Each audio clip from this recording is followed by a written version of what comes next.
Assalamualaikum warahmatullahi wabarakatuh.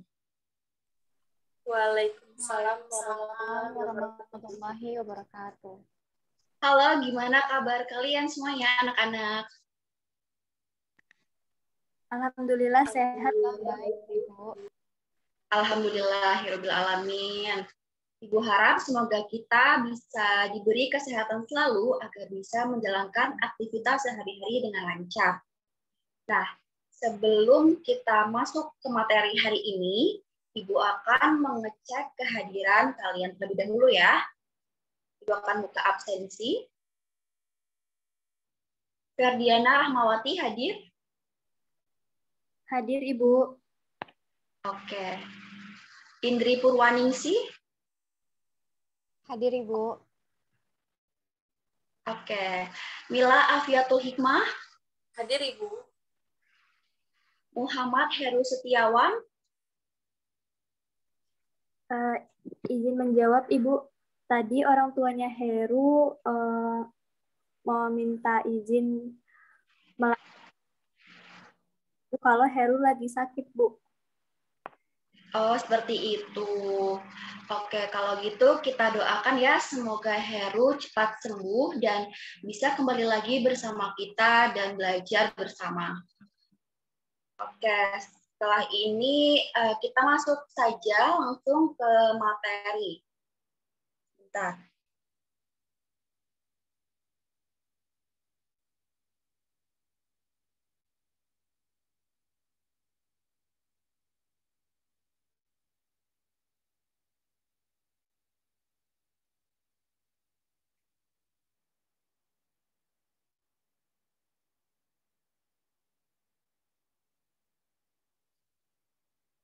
Sudah dapat terlihat ya slide-nya? Sudah Ibu. Sudah. Baiklah. Jadi pada kesempatan kali ini kita akan membahas materi tentang virus. Waktu kelas 10 awal, kalian sudah belajar tentang cabang-cabang ilmu biologi. Salah satunya ada yang namanya virologi.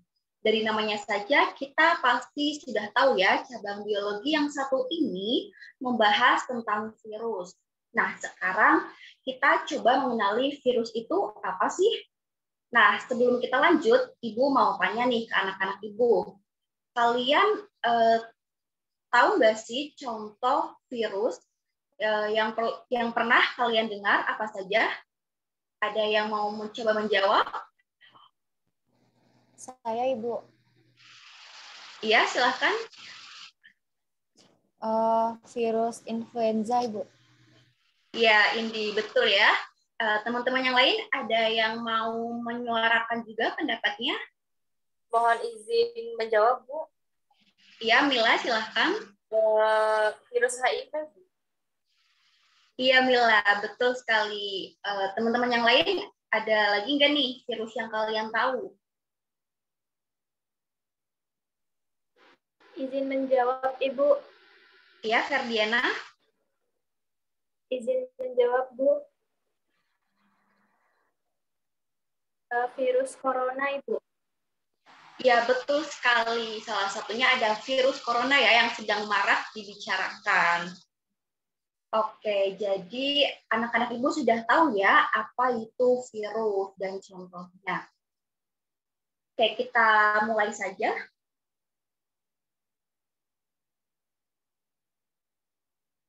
Jadi kita hari ini akan membahas mengenai virus dengan kompetensi dasar. Diharapkan kita bisa menganalisis struktur, replikasi, dan peran virus dalam kehidupan. Dengan tujuan pembelajaran, diharapkan siswa dapat mengidentifikasi struktur dan ciri virus, kemudian siswa dapat menjelaskan proses replikasi virus, dan juga dapat menganalisis peranan virus dalam kesehatan masyarakat. Oke, jadi pokok bahasan kita hari ini ada 3. Yang pertama, ciri dan struktur virus, replikasi virus, dan yang terakhir ada peranan virus.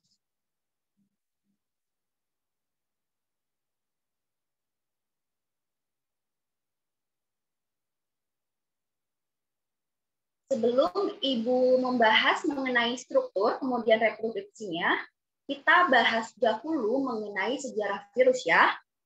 Jadi, awalnya virus itu ditemukan seorang peneliti yang bernama Adolf Meyer pada tahun 1883.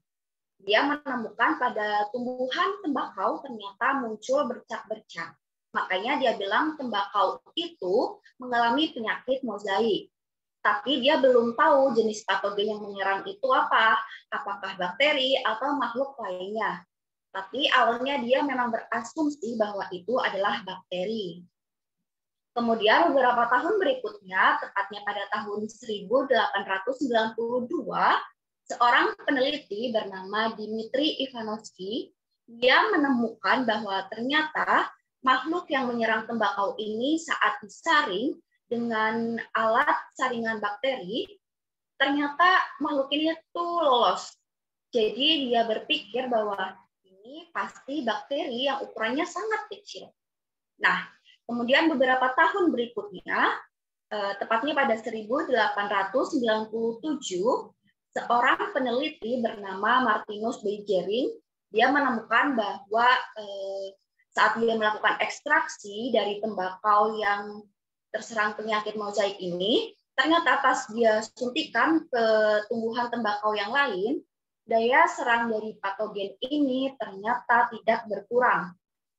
Maka dia berkesimpulan bahwa patogen yang menyerang tembakau ini adalah patogen yang bisa bereproduksi. Kemudian yang keempat, pada tahun 1935, seorang peneliti bernama Wendell Stanley menemukan bahwa patogen yang menyerang tembakau tersebut ternyata bisa dikristalkan. Jadi dia berpikir bahwa ini bukan bakteri, tapi ini adalah makhluk lain yang kita kenal dengan virus. Bisa dipahami ya? Bisa, Ibu. Bisa, Ibu. Selanjutnya kita masuk ke pokok bahasan struktur dan ciri virus ya. Nah, yang pertama, ternyata virus itu kita tidak bisa mengkategorikannya sebagai sel. Jadi dikatakan sebagai makhluk aseluler. Nah, anak-anak Ibu di sini tahu nggak kenapa suatu makhluk itu dibilang makhluk aseluler? Alasannya karena apa? Ada yang mau mencoba menjawab? Coba Ya, Ferdiana. jadi makhluk itu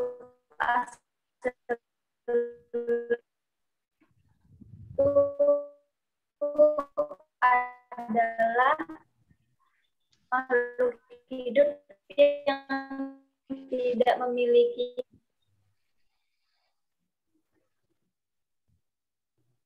Ya, betul sekali. Demikian, Bu. Ya, betul sekali jawaban dari Ferdiana. Jadi, kenapa kita bilang dia aseluler? Karena pertama, dia itu tidak Apakah suara saya terdengar? Jadi pastinya dia juga tidak memiliki membran sel. Kemudian dia juga tidak memiliki inti sel atau nukleus. Dia pun tidak memiliki cairan sel atau sitoplasma, dan dia juga tidak memiliki organel sel seperti yang dikatakan oleh Ferdiana tadi. Nah, kemudian apa sih yang dia miliki? Nah, kita masuk ke ciri yang kedua. Nah, yang dia miliki itu ternyata adalah materi genetik berupa asam nukleat. Nah, kalian mungkin telah tahu ya, asam nukleat itu ada dua bentuk. Di sini anak-anak Ibu ada yang tahu nggak? Asam nukleat itu bisa berbentuk apa saja? Ada yang ingin menjawab? Izin menjawab, Ibu. Ya, Indri, tentang Apakah DNA sama RNA, Ibu? iya, bagus, Indri. Betul ya jawaban dari Indri. Jadi asam nukleat itu bisa berbentuk DNA atau RNA. Nah, pada virus ini asam nukleat yang dia punya juga ternyata hanya ada satu macam. Jadi dia hanya memiliki DNA saja atau RNA saja. Kemudian masuk ke ciri yang ketiga, karena dia memiliki asam nukleat, maka dia bisa bereproduksi. Hanya saja dia hanya mampu bereproduksi pada makhluk hidup lain. Oleh karena itu, kita masuk ke ciri yang keempat, yaitu dia harus hidup secara parasit. Karena dia harus selalu parasit, maka kita sebut dia dengan parasit obligat. Artinya dia tidak bisa hidup jika dia tidak menumpang.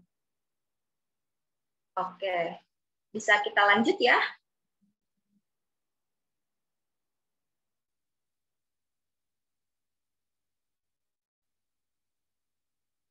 Nah, berikutnya kita akan membahas tentang salah satu struktur dari virus. Tapi sebelumnya kita coba membahas bentuk-bentuk virus. Jadi ternyata si virus itu bentuknya bermacam-macam. Ada yang bulat, kemudian ada yang seperti tabung, ada yang berbentuk filamen atau benang, dan ada juga yang menyerupai huruf T. Nah, salah satu virus yang bentuknya seperti huruf T itu adalah bakteriofag. Kita coba bahas dulu ya, struktur bakteriofag itu seperti apa. Jadi, tubuh bakteriofag itu sebetulnya terdiri dari 3 komponen utama. Yang pertama ada bagian kepala yang Ibu tunjuk dengan kursor ini. Kemudian ada bagian leher di sini, dan di bawahnya ada bagian ekor. Nah, di bagian kepala ini strukturnya disebut dengan kapsid atau selubung protein. Nah, di dalam kapsid ini kalian bisa menemukan materi genetik. Tadi materi genetiknya kan bisa berupa DNA atau RNA. Nah, untuk bakteriofag ini ternyata materi genetik yang dia miliki adalah DNA. Kemudian di bagian bawahnya ini kita sebut dengan selubung ekor yang ditunjukkan oleh nomor 3.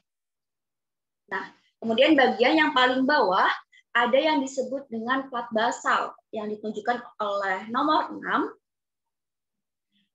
Dan yang strukturnya agak meruncing ini yang ditunjukkan oleh nomor 5, kita sebut dengan jarum penusuk. Nah, yang strukturnya seperti kaki, bisa kita lihat ya. Ini bukan kaki ya, ini kita sebut dengan serabut ekor yang ditunjukkan oleh nomor 4. Oke, kemudian untuk bagian kapsidnya di sini kan bentuknya segi 6. Nah, ternyata bagian kapsid inilah yang berfungsi sebagai penentu bentuk-bentuk virus tadi. Makanya ada yang seperti tabung, bulat, filamen, atau seperti huruf T. Kita lanjut ke slide berikutnya.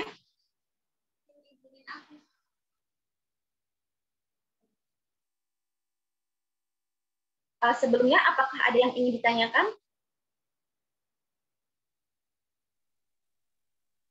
Dari saya belum. Oke, jika belum ada, Ibu lanjut ya.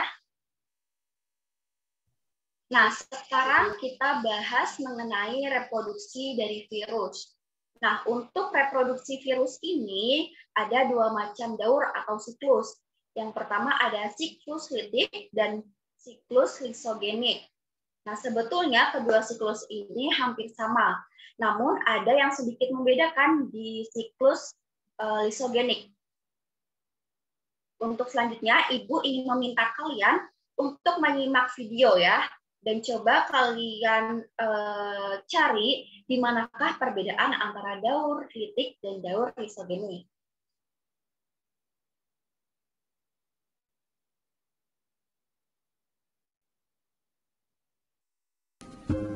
Pada daur litik, virus mengambil alih seluruh aktivitas metabolisme dalam sel, bereplikasi dan menghancurkan sel inang. virion menempel pada bagian reseptor spesifik sel inang dengan menggunakan serabut ekornya. Pada fase injeksi, selubung ekor berkontraksi untuk membuat lubang yang menembus dinding dan membran sel. Kemudian virus menginjeksi materi genetiknya ke dalam sel inang. Di dalam sel inang, DNA virus menghancurkan seluruh DNA sel inang. Virus kemudian mengambil alih seluruh aktivitas metabolisme sel inang untuk bereplikasi.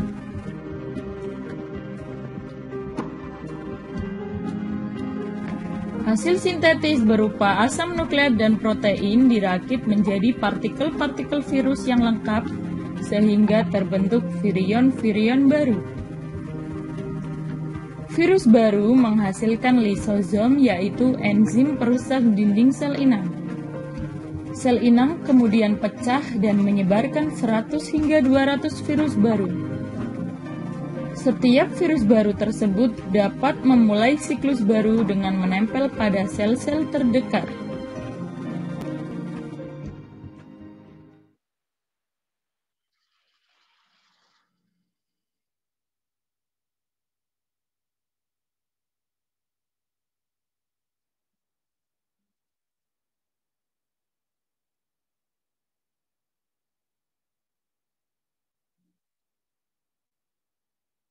Oke, itu dia ada daur litik. Selanjutnya kita berlanjut ke daur lisogeni. Pada siklus lisogenik, DNA virus menjadi bagian dari kromosom sel inang dan bereplikasi memanfaatkan replikasi sel inang. Bakteriofag menempel pada bagian reseptor spesifik sel inang dengan menggunakan serabut ekornya. Pada fase injeksi, selubung ekor berkontraksi untuk membuat lubang yang menembus dinding dan membran sel. Kemudian virus menginjeksi materi genetiknya ke dalam sel inang. DNA virus menempel pada bagian khusus di dalam sel inang. DNA ini kemudian disebut provirus. Setiap kali DNA virus bereplikasi, provirus juga ikut bereplikasi. Pada setiap sel membelah, provirus juga akan terbagi pada setiap sel anakan. Setiap saat, provirus bisa meninggalkan kromosom sel inang dan memasuki siklus litik. Saat hal ini terjadi, seluruh DNA sel akan hancur dan bagian virus akan terbentuk dan tersusun.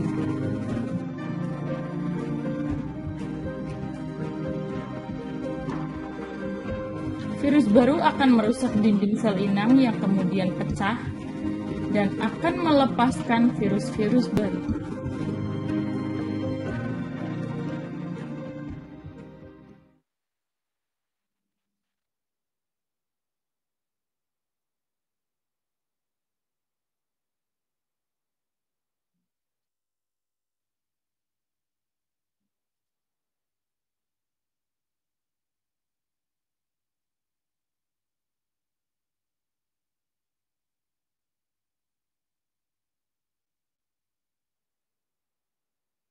Oke, itu dia video mengenai penjelasan antar kedua daur. Nah, sekarang Ibu mau tanya ke kalian. Dari kalian udah ada yang tahu apa perbedaan antara daur litik dan daur lisogenik? Mohon izin menjawab, Bu. Ya, silahkan Mila. Baik, terima kasih atas kesempatannya. Jadi setelah menonton video yang telah Ibu sampaikan tadi, jadi perbedaan di daur lisogenik itu setelah tahap injeksi ada penggabungan DNA virus dan DNA sel inang, Bu. Nah, sedangkan pada daur litik DNA virus seluruhnya mengambil alih sel inang dan tidak ada penggabungan DNA virus dengan DNA sel inang. Seperti itu, Bu. Oke, good job Mila. Bagus sekali jawabannya. Jadi betul ya yang dikatakan oleh Mila tadi. Perbedaannya itu ada di tahap ketiga pada daur lisogenik, di mana tahap 1 dan tahap 2 itu sama. Tahap 1 ada absorpsi atau penempelan, dan tahap kedua ada penetrasi atau injeksi. pada tahap ketiga di daur litik, dia itu DNA dari virus akan mengambil alih seluruh aktivitas sel. Kemudian hasil dari sintesis itu kemudian akan terjadi perakitan calon virus baru atau yang disebut dengan virion. Nah, virion-virion ini selanjutnya akan mengeluarkan enzim lisosom dan kemudian memecah dinding sel inang dan terbentuklah virus baru yang utuh. Sedangkan pada daur lisogenik, setelah tahapan injeksi, kemudian DNA dari virus akan berintegrasi atau bergabung dengan DNA dari sel inang. Kemudian penggabungan DNA itu disebut dengan provirus. Setelah itu terjadi tahapan pembelahan dari sel inang atau multiplikasi sel inang. Nah, seiring terjadinya pembelahan sel inang itu, maka profase tadi juga ikut membelah yang akhirnya jumlahnya semakin banyak. Nah, setelah tahapan itu kembali lagi seperti tahapan di daur litik, yaitu ada sintesis, kemudian perakitan, dan akhirnya terbentuk virus-virus baru yang utuh. Bisa dipahami ya?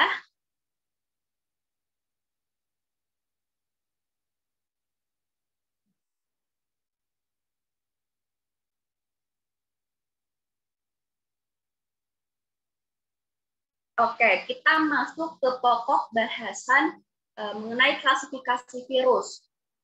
Nah, untuk virus-virus ini ternyata ada bermacam-macam dan klasifikasinya juga ada bermacam-macam dasar pengelompokannya.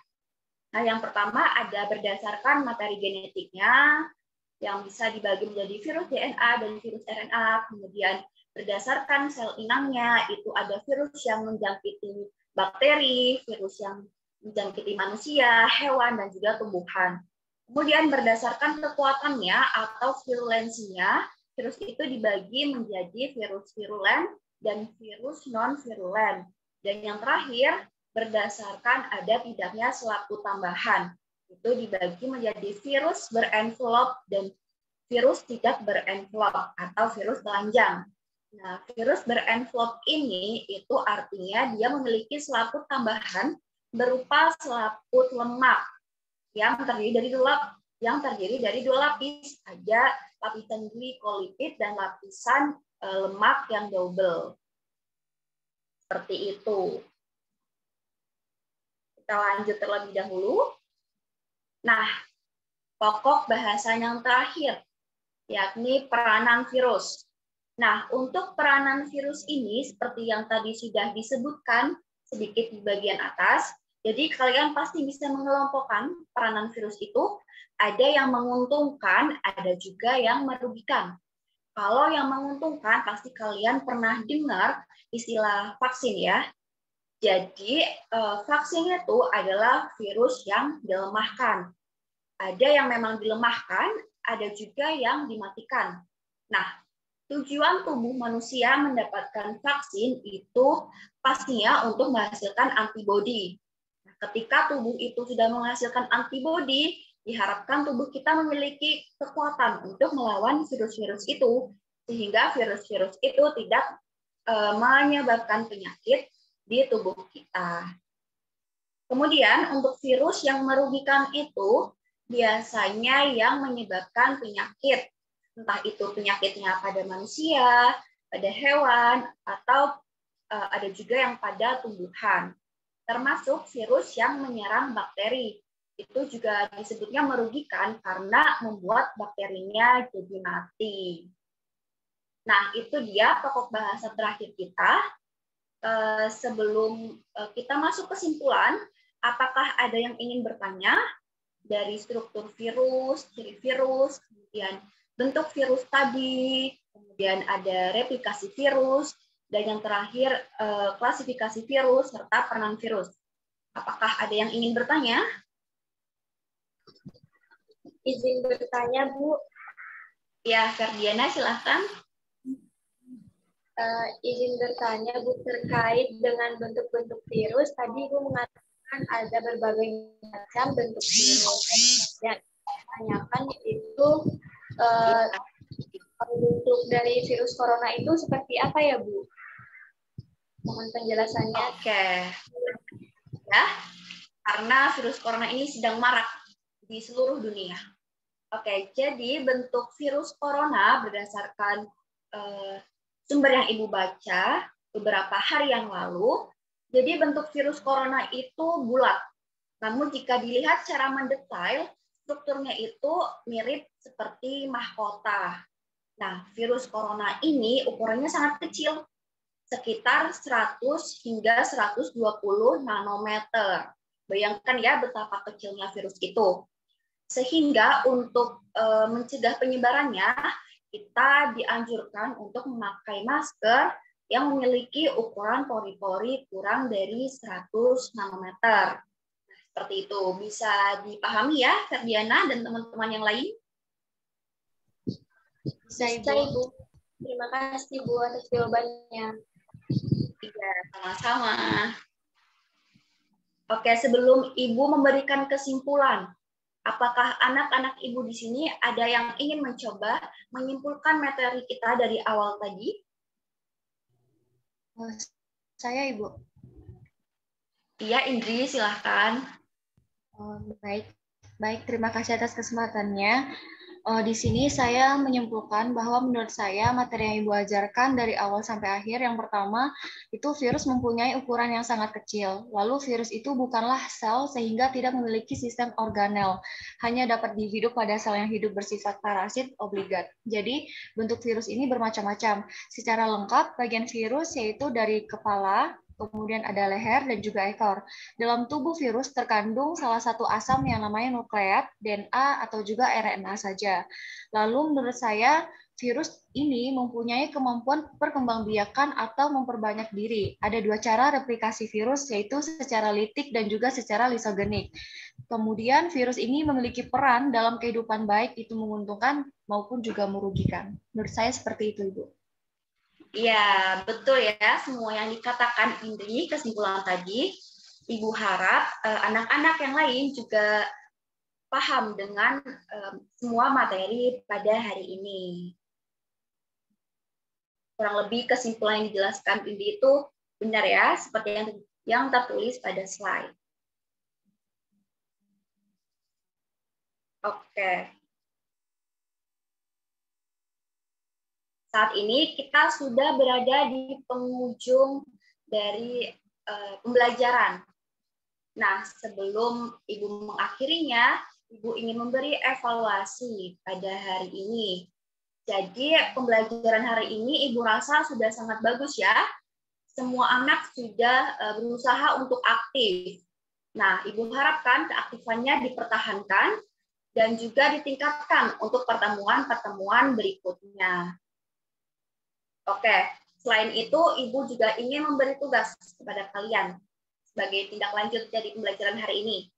Ya, jadi tugas pertama yang ingin Ibu beri yaitu Ibu minta kalian untuk membuat rangkuman materi hari ini, terlebih pada pokok bahasan dari klasifikasi virus. Ya, Ibu minta di situ kalian berikan penjelasan yang lebih rinci terkait klasifikasi virus, dan juga bisa ditambahkan deskripsi serta contoh-contohnya. Nah, kemudian tugas yang kedua, itu Ibu minta kalian untuk membuat poster. Nah, posternya itu berisi satu virus yang kalian pilih, bebas terserah virus apa saja. Nah, di situ kalian buat poster terkait ciri-ciri virusnya, kemudian bahaya virus tersebut, dan juga cara pencegahannya. Misalnya nih, kalian pilih virus HIV.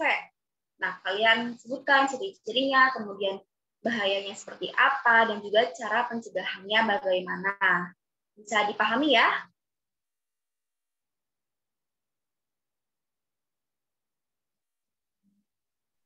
Oke, apakah ada yang ingin bertanya sebelum Ibu tutup?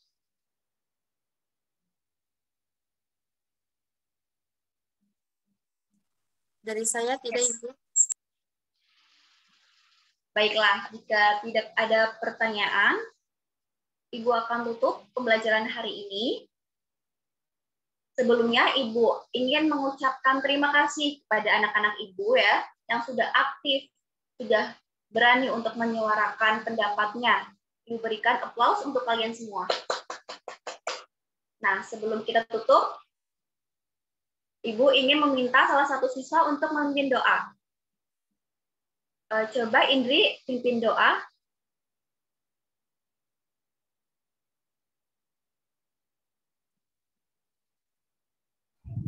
Baik, Ibu. Baik, teman-teman semuanya. Sebelumnya saya juga mengucapkan terima kasih kepada Ibu sudah memberikan materi pada hari ini. Baiklah, sebelum kita tutup pembelajaran hari ini, alangkah baiknya kita berdoa terlebih dahulu. Berdoa menurut kepercayaan masing-masing dimulai.